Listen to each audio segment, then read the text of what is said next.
Hello everyone. You may have noticed that the role of programming is twofold. One is that how you can represent and access the data, and second is that how you can perform the desired operations, that is your required steps, so that you could solve a problem. Now, regarding the access of the data, if you look at our internal storage from where the data is being accessed, you will figure out that data there is in every address there is a value which we call as a data location and address, and it is stored in a monolithic manner, that is sequential. Unless from a programming perspective, if you give a logical view of that, it is very difficult to operate over individual raw data. Therefore, we make an abstraction and encapsulate the data in terms of different abstract data types. And in the past few weeks lectures, you have already seen that we have made structures which could put together a set of data and can give a logical framework or a logical name to it. For example, the student class. It consists of the name, roll number, department name, and let's say the age of the student. So these four together becomes a structure which represents an entity for a student. So thereby we can also cluster different types of data together and form a structure by which we can access data in a logical manner. Similarly, in the previous week you have seen an abstract data type of linked list. So this linked list provides you an abstraction to represent chain of data, and therefore you do not have to worry about individual pieces of data to work about. Rather, you have certain desired functionalities or accesses like insert front, insert after, all these functions which are your abstract, which we call that the functions to access those abstract logical data, and you formulate an abstract data type called linked list. Similarly, in this week, we will also see two such kinds of abstract data type called stacks and queues. This lecture particularly focuses on how we define and operate over an abstract data type called stack. Now, if you have noticed that linked list is basically a chain of elements where there is a head node and you have to progress through that chain to access node one by one after another. So it's not a direct access as you have seen in linked list, whereas in array you have a direct access. Stack is another form of representing the data and associated functions in such a way that whenever you try to visualize memory logically in such a way that you will have a top position. Whenever you try to put data in the memory, you can only do in the top position. And whenever you have to get out some data from the memory, you can only do from top position. That means there is only one side entry and one side exit, which qualifies such kind of logical organization of the memory to be represented as last in and first out. Just to clarify you once again, your memory that you use in your computer is a monolithic sequential storage. It is the abstraction that we are providing here in terms of stack that will help us to access memory in this last in first out, that is from one end. We can operate from one end. That is our viewpoint of that abstraction. So in this way, we could also create a structure which will simulate this kind of a memory in first in last out or last in first out kind of a form. We call such data structures as stack. So now, all form of abstract data type consists of a set of operations over which you will be given these handles to access and manipulate over the data. It is not that case you have to go there and fetch every data and have to operate according to your way, but there should be some defined function over this abstracted or logical view of data through which you can do certain operations. So those functions typically in stack we call it to determine whether the stack of elements are empty, that is there is no elements present in your declared memory stack. If the memory stack size is full, in case of you have a bounded size stack that you declare. Otherwise, full means when your memory get exhausted. For unbounded size stack, we say that when your memory get exhausted, you just say it is out of memory. So depending on a total size, that is, you define such a total size, you can write a function to say whether a stack is full or not. Top position, if you there is a top operation which returns the top element in the stack. There may be a push operation which can push one element at the top position of the stack. There may be a pop operation which could take out one element from the stack. If you look at the right side figure, you may get a conceptual view of such logical data structure called stack, where I have pushed data in the form of A followed by B followed by C followed by D, and when I try to pop data from there, I will get D first followed by C, then followed by B, then followed by A. That is why the name says that it is a last in first out or first in last out data structure. There are many obvious ways to implement such data structures. One, you can easily see you have a pre-declared array with a maximum size of elements. You can declare that itself as a stack, because it is nothing but a sequence of memory location. The only restriction over this sequence of memory location we have is we will provide an additional variable called top, which will indicate the side through which you can only push, or where you can only push, and from where you can only take out the data. On the other hand, there could also be a linked list operation. You may easily can get a relate. You may relate how can you implement stack using linked list. Each node of the stack is a memory element or a particular data that you want to keep. Now your head pointer in the linked list, I will define your head pointer as the top element. Therefore, the only two operations that we will permit here, that is push operations in the stack and pop operation in the stack, is nothing but it resembles that insert from the front and delete from the front of the list respectively. Therefore, linked list is also a choice when we do not want to pre-declare the size of elements, but rather go on inserting in the front when we try to push data, and go on deleting from the front when we try to eliminate or pop data. So these are the fundamental two implementation strategies that we can follow. I will try to show you how we can implement using array. I leave it to you to implement using linked list. Let us see. First of all, some of the basic operations of the stack I will try to define one by one. Initialization. So how do we initialize a stack? Firstly, we will have a set of element array that will declare my size of the stack, and it is bounded by the maximum size element that I will define myself. I make a hash define max equal to 100. It will make sure that the stack contains maximum 100 elements. If you look at the figure, that is this particular bucket that I have declared. Now additionally, I need a top variable which will indicate the side through which I can push and pop the elements.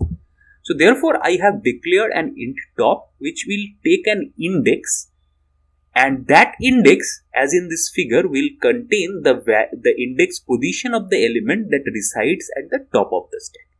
So when we pop, we will try to put it down, decrement it. When we push, we increment and then keep the element there.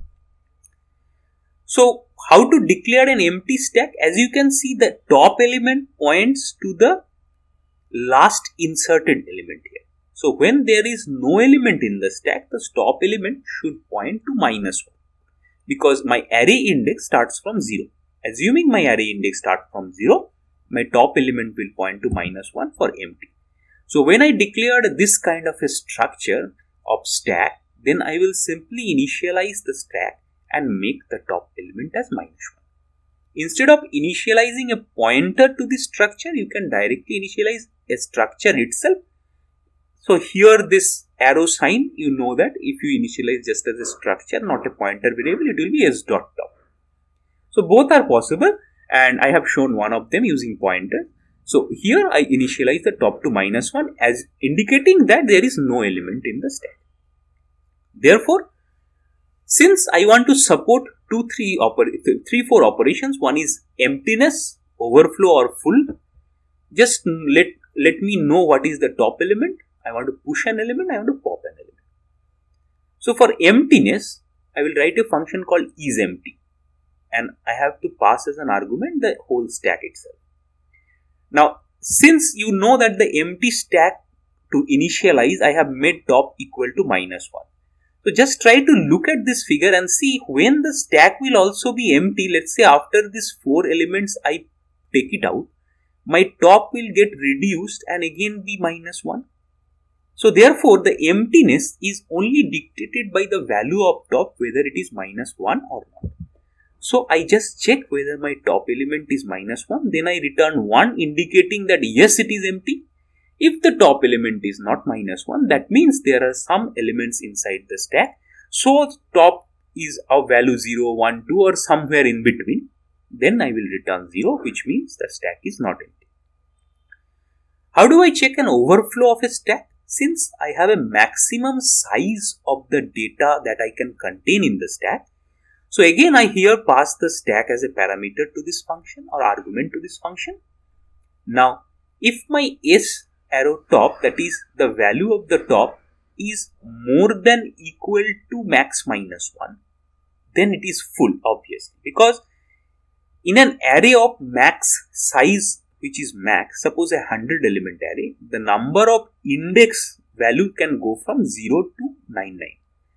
Therefore, max -1 is the topmost element that can be present in the stack, or the topmost index of the stack is max -1. If your top is more than equal to max -1, then I return 1 because it's full. There is no place anymore to put the top element above that. Otherwise, I return 0. So this will check whether my stack is full or not. Now, if I want to just see what is the top elements, I purposefully wrote this function just to show you one important thing. I just need whatever be the value or the index pointed by S arrow top, what is the data item there? So data in bracket S arrow top, that is data in that index, will give me the top pointed value that is being pointed by the topmost element. So I want to seek that. That means I want to take that value or know that value. Now here one interesting point, if you do not give this check, that is if not empty S, what does this say? Just now we have declared, it tries to check whether stack is empty or not. So if the stack is not empty, then there is a chance of getting the value. If the stack is empty, then what will happen? If you forget to give this check, let's say I forget to give this check, so this line I do not write, only I write return. Look at this figure. Suppose the stack is empty, so your top is residing in -1. Then you try to get it. There, you may or may not get a segmentation fault. Why I say may or may not? Listen to me very carefully. When you declared an array, that particular array resides somewhere in your physical memory, that is RAM, where you want to store all the data. You are viewing it in terms of logical array and the top element and all. But in memory, there is in between some position it reserves for the max number of elements that to be there. Now the question is that so below this particular location allocated, there are other locations possible. This may not be the start of the memory, this could be in between the memory too. So when you try to access, so when top is equal to -1, that means it is trying to point a location which is below than your starting point. It may not be not pointing anything, it is pointing. It is pointing an element which is below than your starting point. Therefore, if you try to return that without checking the empty, then the element that is present there may get returned if you are given access for that location. Remember, not all locations cannot be accessed, because there are some programs running the other programs, otherwise you could have gone to that location and could have changed the value and corrupted it. That's why there are some boundary checks of the region of a program that is being used. So in those cases, if you go to certain regions which are forbidden for your particular application that you are writing, then you will get segmentation failure. Otherwise, it may be case that it is a vacant region and you get a garbage value. For example, if you declare an array of 10 elements, you can easily access A11, A12 unless it is in a forbidden region of some other program running and using that region for its data. Or you can also go to A-1, A-2. Try to print today itself, try to code and try to print a 10 element array declared and try to print -1 and 11, 12, A11, A12. So therefore, this check is very important because this will eliminate you the possibility of either accessing a garbage or getting into a segmentation fault. Now coming back to our implementation or basic operations over stack, when we try to push the stack, let us again go back to this field. Suppose I have 4 elements A, B, C, D. Now I want to push an element E here. What I have to do, see, top is pointing to this index. First I have to check whether my stack is full or not. If it is full, then the same problem as I discussed just now can happen. It may go beyond your scope to some other program's data details. If it is not forbidden, you may rewrite there and corrupt. If it is forbidden, you cannot access there and get a segmentation fault. Therefore, if you have to put an element E on top of that, first you have to check whether it is full or not. If it is not full, then only you can increment the top value, point to the next location first, then put the data there. That are your operations. So what I will do, I will take as an argument my stack where I want to push and the element that I want to push, and I will check whether my stack is not full. If it is not full, then what I will do is I will increment the value of top by 1. That means first it will be, so plus something is just saying that I will increment and that incremented value will come here. Apart from writing it in this congested way, you could have one line written here, S arrow top equal to S arrow top plus 1, then followed by S arrow data in bracket only S arrow top. That means because you have incremented S arrow top in the earlier line and then doing this, which is equivalent to write plus S arrow top in between.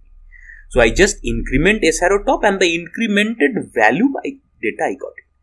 Instead, if I write plus behind this, that has a different meaning because plus operator before increments first and that value being used, and plus operator behind that uses that value first then increments. That is the difference. So that's why I have to make plus before it to get that above free location first and then the value of the element put there. So this is how I push an element. How do I pop an element? Again, let us see. So to pop an element, automatically my top pointer is pointed there. So what I will do, I will first take out that element. So taking out that element, what does it mean? Your only logical view of this stack is through top. So if you are holding a magnifying glass, you are holding the magnifying glass in the top location only. You do not know beneath what are there. So what you have to do is that to pop this element, you may keep this element to some variable x, decrement the top one position here. So now you decrementing the top, making the stack one element less, and then returning that temporary variable saved as d and return that. Let us see.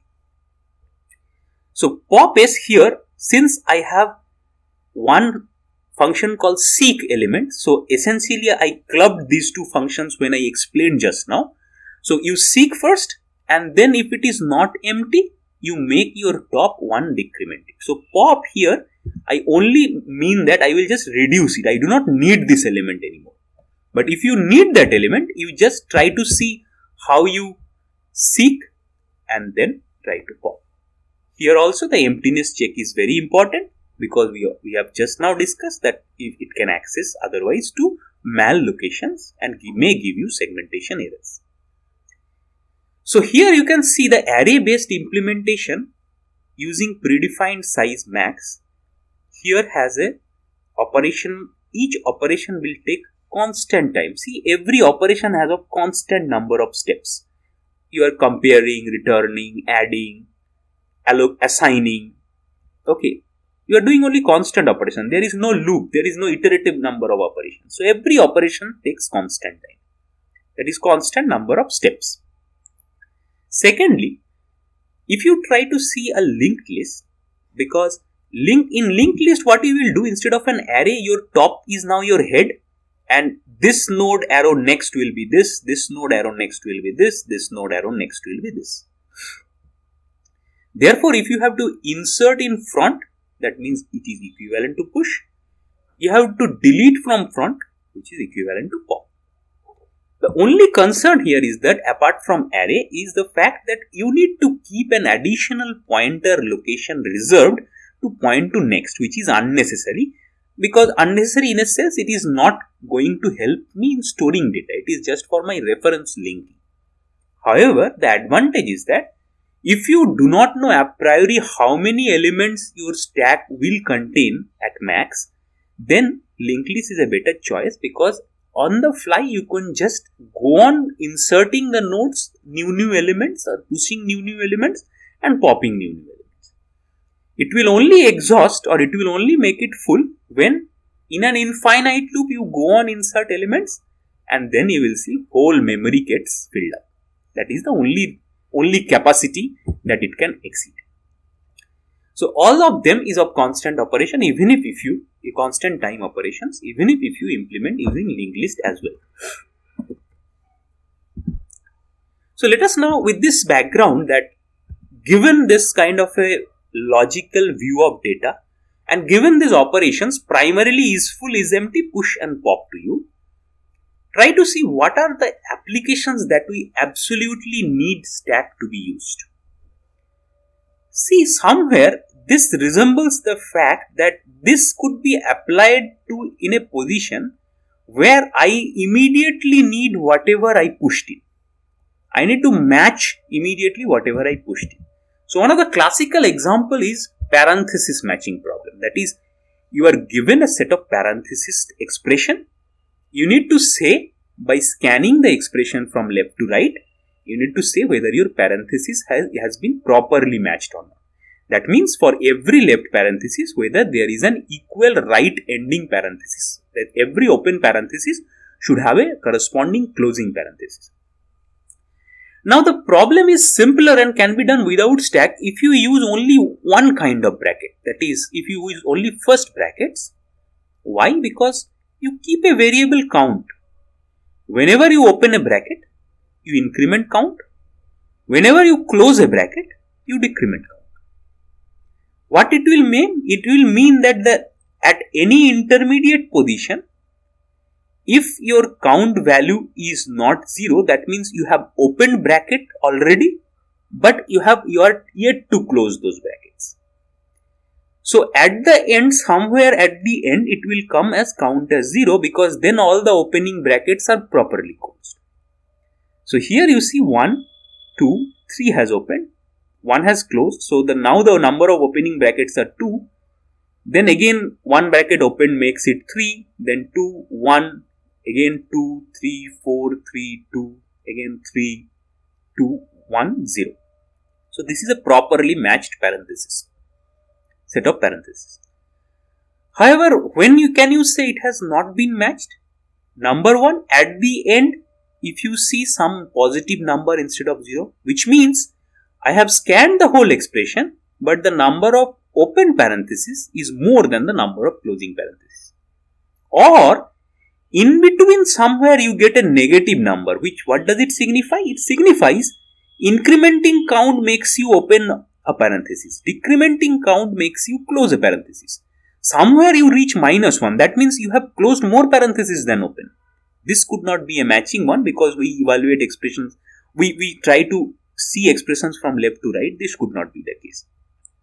So therefore, these two are your unbalanced case, where at the end either you get a non-zero term, or in between you get a negative term.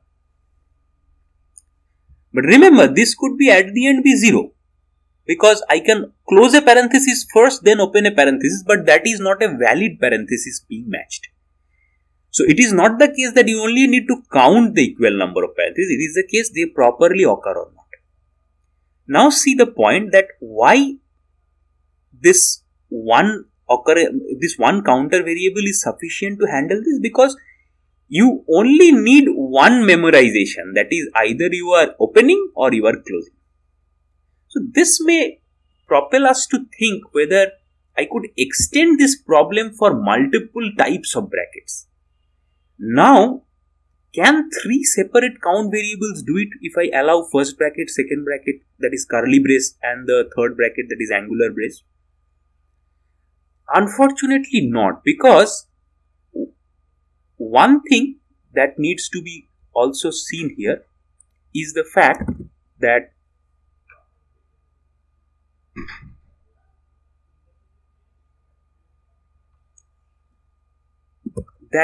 see here that here not only the number of openings and closing matters, but also the way in which you open, that need to be closed. So here in this example particularly, this is a wrongly balanced parenthesis, because the way I opened the third bracket, so the third bracket is opened here, followed the second bracket at the curly brace is opened here, followed by the first bracket. I cannot close the curly braces first until I close the first bracket, that is the regular bracket. So even though the number of bracket opening and closing as a count can match, see this count, suppose count 2 for this matches with this one, this opening matches with this one, but the occurrence of the bracket matters. The fundamental property that governs here that only count variables cannot do is the fact that it has a stack property. The last open bracket must be closed first. So the occurrence of the brackets need to be stored in terms of stack kind of a data structure, such that you could access the top element, that is the last opened element, and match it with the closing one and say whether it matches or not. The strategy goes like this. I am not writing the exact program, I take it with you, but I am telling you the solution strategy. Initiate a stack and then push every opening parenthesis into the stack. When you get every closing parenthesis, if you get a closing parenthesis, then pop the top element. Try to match with the corresponding opening parenthesis. That is, if you get a closing brace, you try to match with the opening brace. If you get a curly closing brace, you try to match with the opening curly closing brace. If there is a match, you proceed on until the end of your expression. If there is a mismatch, you report it as an unbalanced.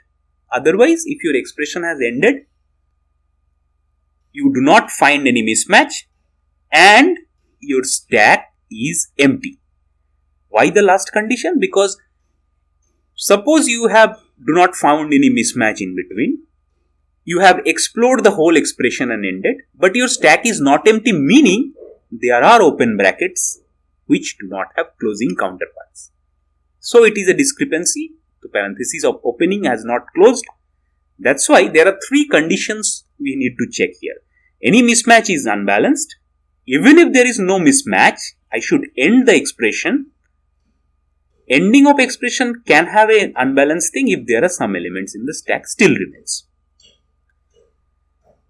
Here, and since we have used only one braces and one count variable, it is easy because only the memory that we require to store and retrieve is the count variable, whether it is going up and down and -1. But here, since the occurrence also matters, therefore we need stack kind of a data structure to find out the correspondence between last in and first out. So this is a very classical usage of stack, or a problem that can be solved using stack. Let us move on to another beautiful problem. So how do we express or compute or evaluate arithmetic expressions? Suppose you are given an arithmetic expression.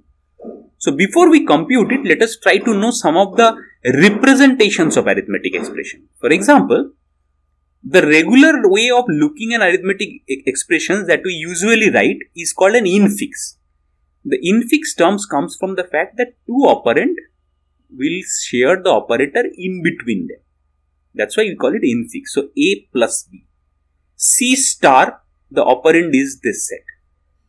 That's why we call it infix.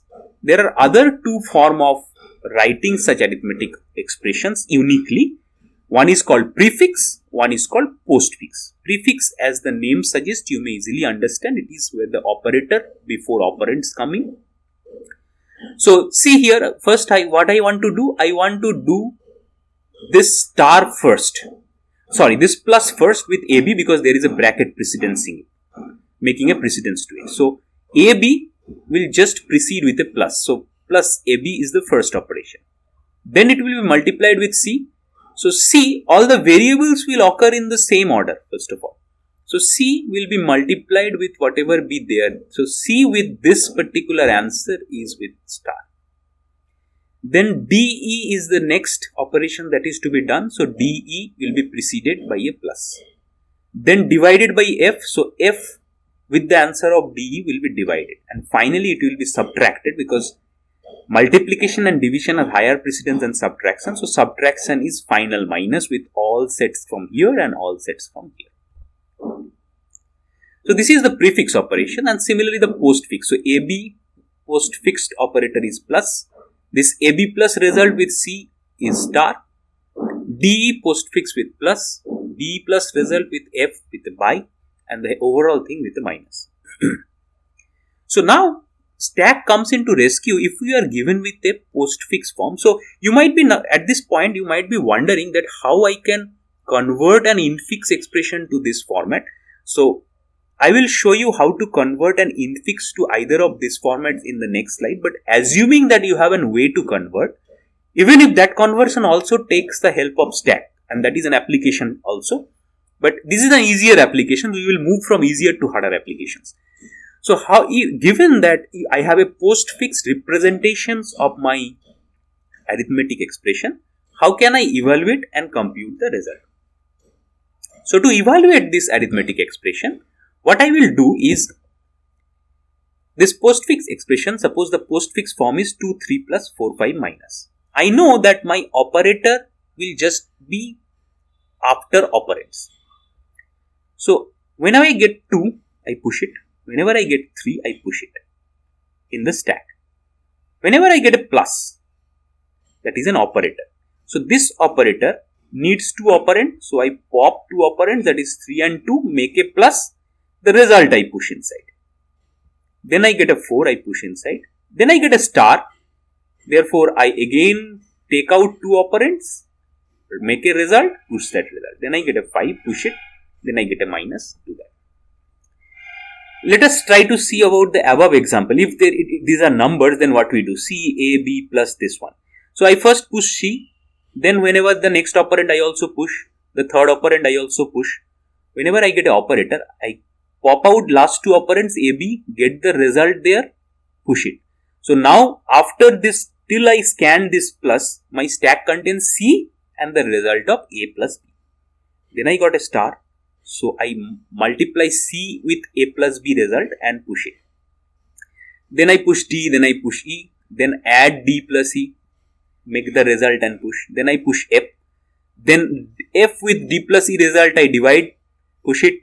Then get with the minus. So the first part result, that is C star A plus B, and the second part result, that is D plus E by F. I need a subtraction from first with second. So this way you see, and initializing a stack and operating it and pushing and popping, it helps us to evaluate arithmetic expression.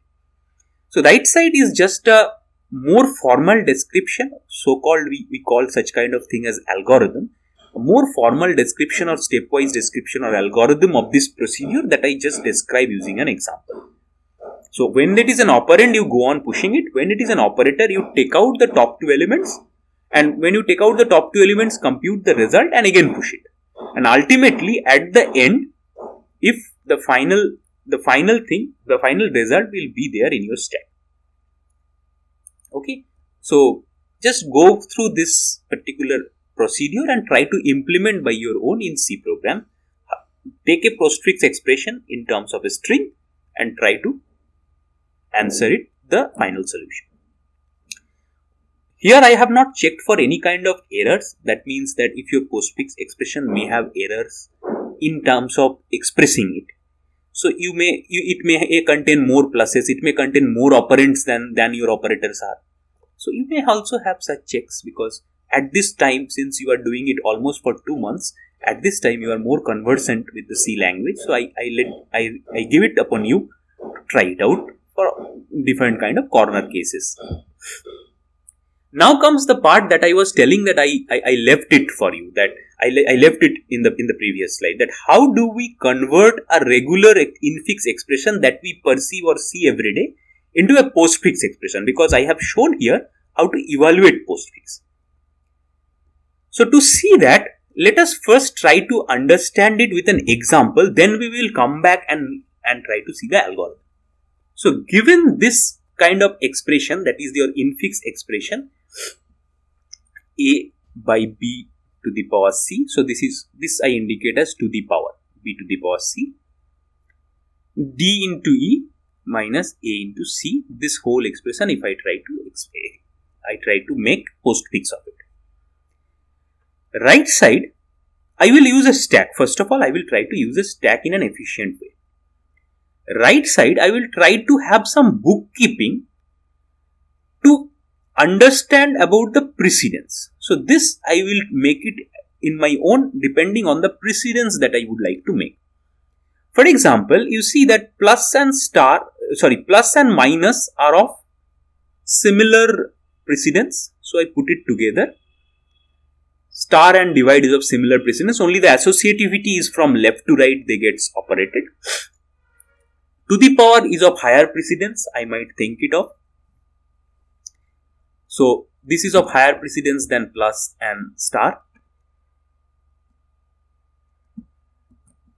And star and by are of higher precedence than plus and minus. So ISP, by ISP I mean the in-stack priority, and ICP I mean the incoming priority. So first let me go through this example, then you will understand why I need this. So what I will do, when I get an operand, my stepwise procedure strategy would be, when I get an operand, that is A, B, C, I will just report it. Straightforward. When I get a first bracket, I mean the opening bracket, assuming there is only one type of bracket I will use. When I get an opening bracket, I will push it in the stack. See, the first bracket got pushed, the second bracket got pushed, the third bracket, 3 brackets got pushed here. Then I got an A, I immediately put an output. Then I got a divide. Now, here comes, I will try to see the topmost elements in stack priority, that is ISP. If it is more than the incoming priority, that is the divide element is coming to it. So divide elements incoming priority is 2 and opening bracket in stack priority is 0. So obviously 0 is less than 2. Since in stack priority is less than the incoming priority, I need to give chance to divide to come into my stack. This is why I maintain this. The primary reason being why this first bracket has the lowest priority, because all the other operations should be computed first when I end a bracket and do it. You will see it gradually. Then I again get a first bracket, I immediately push it. Okay? Because see, the incoming priority of first bracket is very much higher than the in-stack priority of divide by. So I need to make way to put the incoming priority bracket inside. Then I get a B, I immediately output it. Then I get a to the power sign. Now to the power sign's incoming priority is 4. Topmost element was bracket whose in-stack priority is 0. I need to make to the power inside. Now I get an ending bracket, which means now till the beginning of the bracket, these are my priority operations. So I need to do till this bracket. So when I get a C, I write it C, and when I get an ending bracket, I will try to pop the stack until I get the matching opening bracket. So the stack contains this one. I immediately report it here, this one. Now, what happens if I get, instead of getting a closing bracket, if I get another to the power, suppose B to the power C to the power D. Then see, the incoming priority of to the power is more than the in-stack priority. Why I made it this way? Because I want to the power to be right side associative. That means c to the power d will happen first, followed by b to the power c to the power d. That's why I also want to take it inside, so that when I operate, then that operation will come first, followed by this. So if it is a left side associative, we just keep it the same or less value, or if it is a right side associative, then we need to keep this value one more or something more than it. That is that strategy. Now when you get a closing bracket, you empty it till the opening bracket. So this star, this caret or this to the power comes in. You get again another bracket. So then you have a divide by and then an opening bracket. You make divide by and then pop the stack up to that opening bracket. Then you get a plus. Again you see the incoming priority of plus is more than the in-stack priority of bracket. So therefore you need to put bracket there, put plus there. Then again a first bracket. In-stack priority is 1, incoming priority of bracket is 4. So you put there. Why this is more? Because whenever you get a first bracket, that means you have prioritized that operations. Therefore, you keep it inside the stack, because till the ending of the bracket, that is your priority operation before you complete this plus. So let me repeat why I am putting this opening bracket directly here instead of evaluating it plus. Because when I get a opening bracket after a plus, immediately what is following that opening bracket till the closing bracket should be operated prior than plus. So therefore that D star should be operated prior than I get a plus. So it's a postfix expression we are making. So therefore we get a D here, then a star comes, then the close E here, and then the closing bracket comes. So up to opening bracket I empty it, and then I make then again a closing bracket makes me the plus to empty it, and this till this opening bracket. So only keeping one bracket in the stack. Then I get a minus. Again I put the minus. Then I get a star. Now it is interesting. See, incoming priority of star is more than the in-stack priority of minus. That's why I need to put it here. But why such kind of a demarcation I made? Because star is of higher precedence than minus. So even if I encounter minus earlier due to left to right scanning, I must first do the star then the minus. That's why I put this value incoming priority of star more than the in-stack priority of plus. And this is the reason, if you now think carefully, this is the reason why I have incrementally built up these values.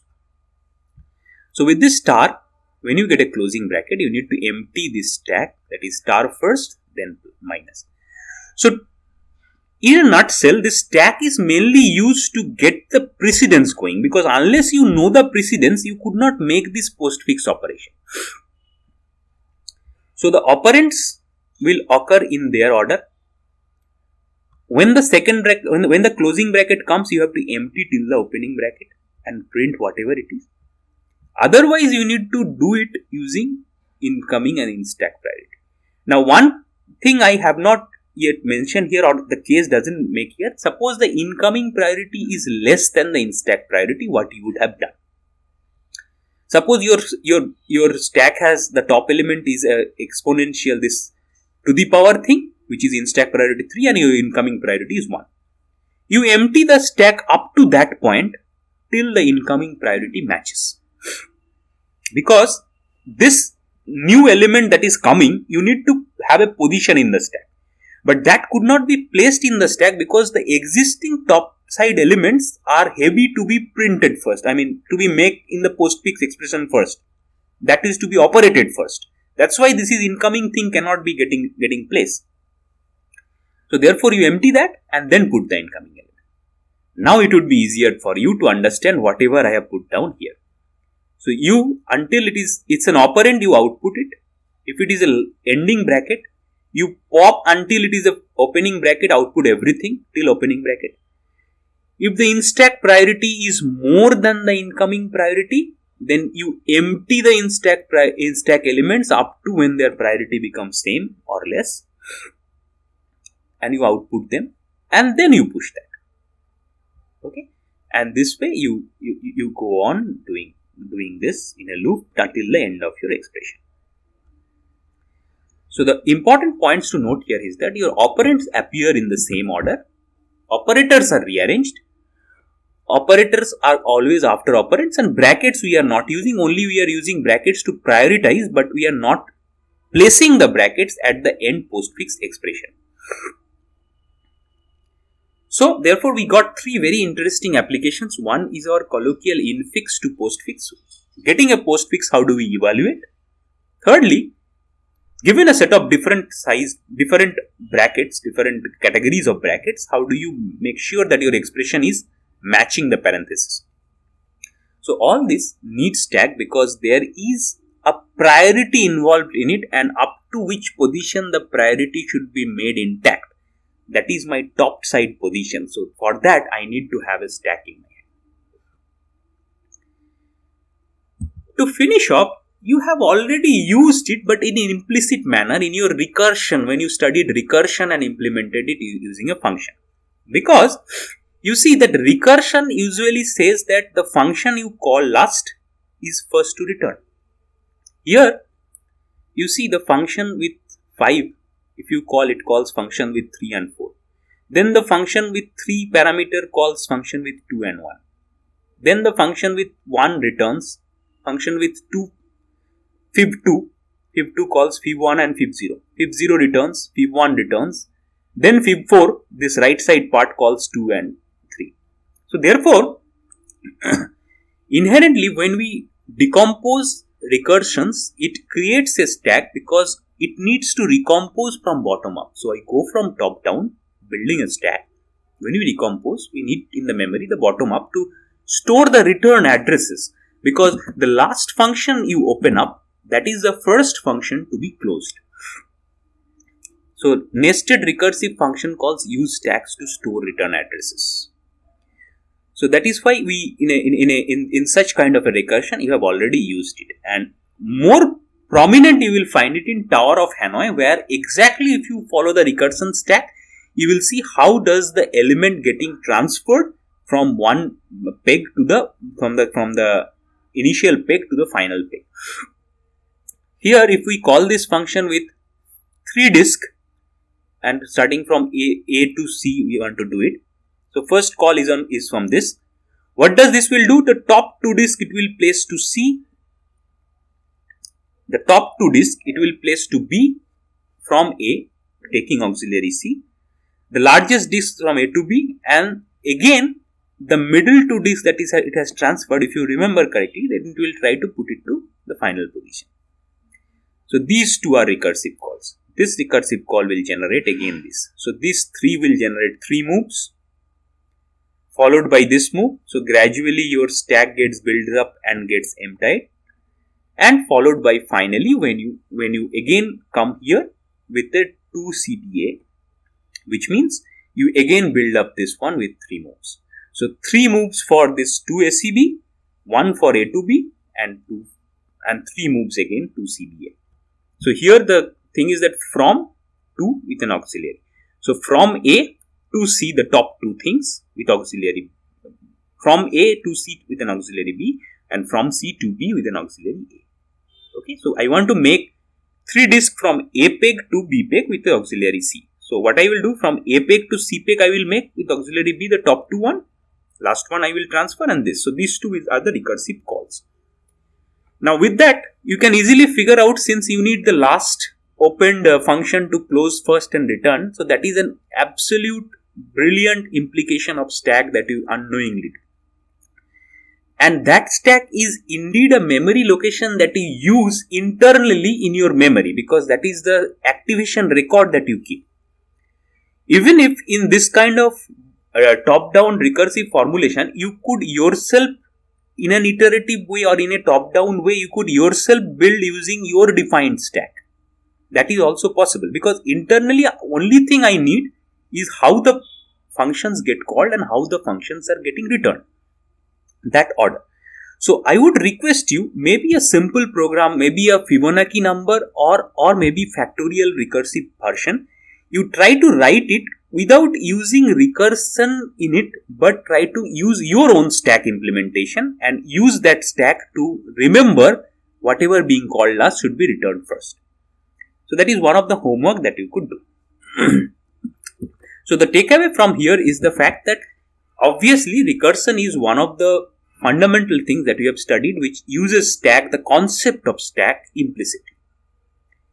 So these are all that we need to cover in terms of the stack. So basically what we covered in summary is the fact that stack is an abstract data type where the abstraction of data are in terms of one side entry and one side exit, which makes the last memorized element to be come out first.